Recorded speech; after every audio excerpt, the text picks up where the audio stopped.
Hello friends, ನಾನು Padma from Shivamogga 96.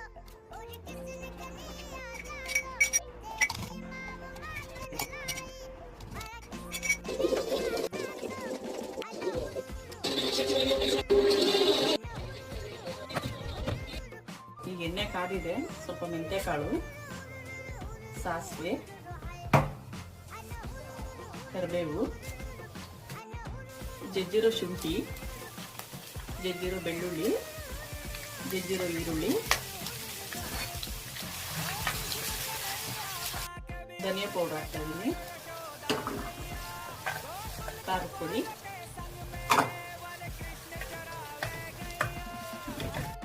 ಈ ಥರ ಆದಮೇಲೆ ಹುಣಸೆ ನೀರು ಹಾಕೋಬೇಕು. ಈ ಥರ ಆಮೇಲೆ ಈ ಥರ ಮಿಕ್ಸ್ ಮಾಡಿ ಚೆನ್ನಾಗಿ